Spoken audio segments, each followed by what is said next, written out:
fasting without seeing the results you hoped for, it's time to fix that. Whether you're fasting to lose weight, lower inflammation, reverse insulin resistance, or lower your risk of getting cancer, I'm going to share with you 6 proven ways to help make your fast more effective. Now, hands down, the best benefit you can get from fasting is something called autophagy. It's something that happens naturally inside your cells as a stress response to keep you healthy. It's how your cells repair themselves and how your body gets rid of dangerous, damaged cells like precancerous cells before they can turn into cancer. Now, you always have some level of autophagy going on. Your body's constantly working to heal you and protect you from things like toxins from the environment or processed foods you may eat. But when you fast, you kind of supercharge this process of autophagy. You give your body a much needed break from digesting food all the time, so it can then put its energy towards deeper cellular repair. And when you combine fasting with what we'll be going over today, you can further enhance it, leading to better energy, improved metabolic health, and long-term cancer prevention.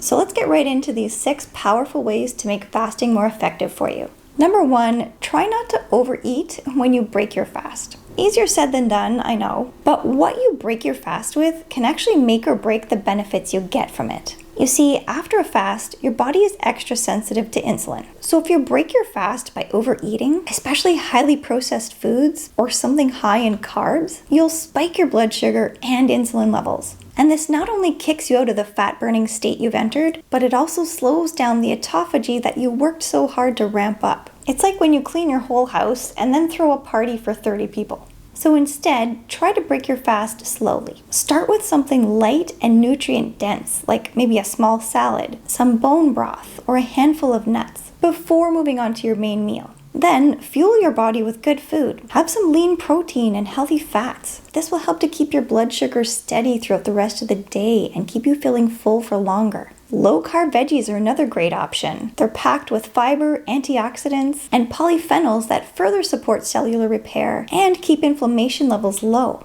You don't fast so that you can earn a big meal, or skip breakfast so that you can binge at dinner. Fasting is about giving your body a break and then refueling it with healthy food to keep that healing process going. Okay, number 2, go low carb. If you want to take fasting to the next level, pair it with a low carb diet. Cutting back on refined carbs helps your body burn through its glycogen stores even faster and pushes you into ketosis faster, which is the metabolic state where your body switches from burning sugar for energy to burning fat for energy. When you're in ketosis, your body produces ketones, and these don't just give you energy, they've also been shown to help reduce oxidative stress, protect your brain cells, and even enhance autophagy. So basically, fasting puts your body into repair mode, and then a low-carb diet keeps you there for longer. When your body isn't constantly flooded by sugar from carbs, your insulin levels stay lower, and this keeps autophagy running more efficiently. And it can actually make fasting even easier because you'll be eating more fat and protein, which are basically more satisfying and keep you fuller for longer than carbs. So you'll have more steady energy levels all throughout your fast.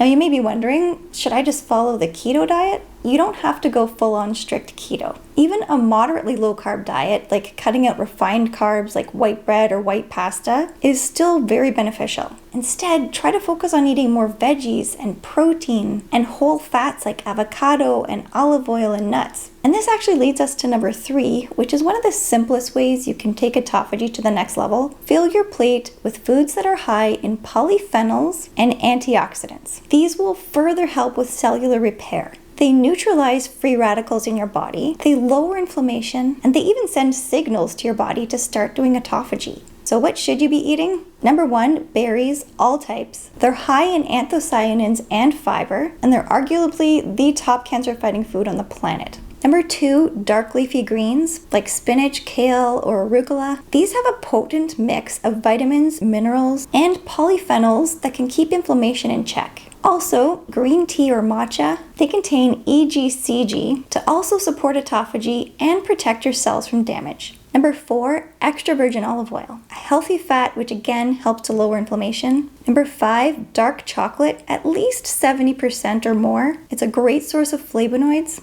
And finally, spices like turmeric and cinnamon. These have special polyphenols with anti-inflammatory benefits. So by eating these foods during your eating window, you're basically just further helping to create an anti-inflammatory environment in your body where cancer cells don't want to live. Now, the fourth way to make your fasts more effective is exercise, but the right kind. Thanks to research, we know that exercise stimulates autophagy, especially in your muscles, heart, and even in your brain. But here's the key. Not all exercise is created equal when you're fasting. So steady state cardio like hiking, cycling, or swimming is great for fat burning and mitochondrial health, but it's resistance training like lifting weights or doing body weight exercises that's even better. They actually help to preserve lean muscle mass while you're fasting and can even enhance insulin sensitivity. So if you're up for it, doing these types of exercises while you're fasting can take a lot of those benefits up a notch. When you exercise without a belly full of food, your body has an easier time tapping into your stored fat. So you may be able to get to a state where autophagy is enhanced even faster.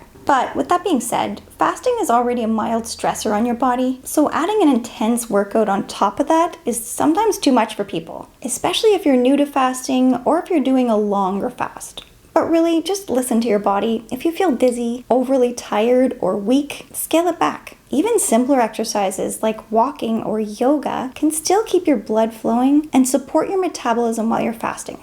Okay, number 5, the fifth way to support your fast is with supplements. Some supplements can actually make fasting easier while enhancing some of the benefits. Here are a few worth considering. Number 1, electrolytes. When you're fasting, your body flushes out sodium, magnesium, and potassium faster than it normally would. And this can leave you with headaches, feeling lethargic or tired, or even make your heart race. So by taking an electrolyte supplement, one without added sugar, of course, you can help to prevent this dehydration and avoid these nasty side effects. Another powerful supplement is called berberine. It's also known as nature's metformin, which is a diabetes drug, because it's a natural way to help regulate blood sugar and improve insulin sensitivity, making it a great complement to fasting, especially if you're fasting to improve your metabolic health or lose weight.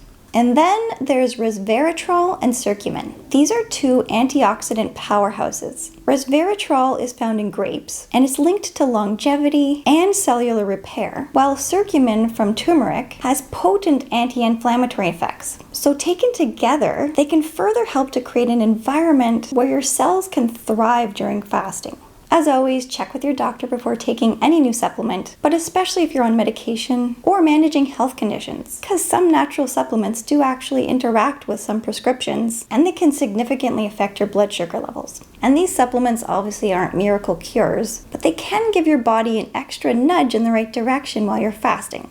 And finally, the sixth thing you can do to achieve better results from fasting, this one may be the most important. If you're serious about making fasting more effective, learn how to get deep, high-quality sleep at night. While you're sleeping, your body shifts into repair mode. You produce more growth hormones, your insulin levels drop, and your autophagy kicks into overdrive. In fact, some of the most intense cellular cleanup happens when you're sleeping, which means if you don't sleep well, it can actually limit the benefits you get from fasting.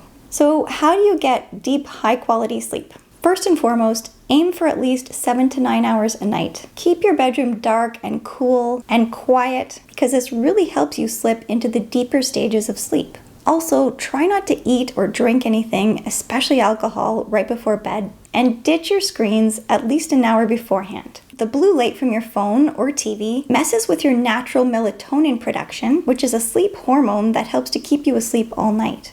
Now, don't get me wrong, fasting can obviously be very powerful on its own, but when you combine it with these strategies, you'll likely start to see or feel better results faster. From eating a low-carb, nutrient-dense diet to prioritizing deep sleep, staying active, and loading up on polyphenol-rich foods, each of these small things can help your body go deeper into repair mode so you can get the most out of fasting. And if you want to know how long you should be fasting to achieve certain health goals like weight loss or metabolic healing, check out this video here, and I'll see you over there.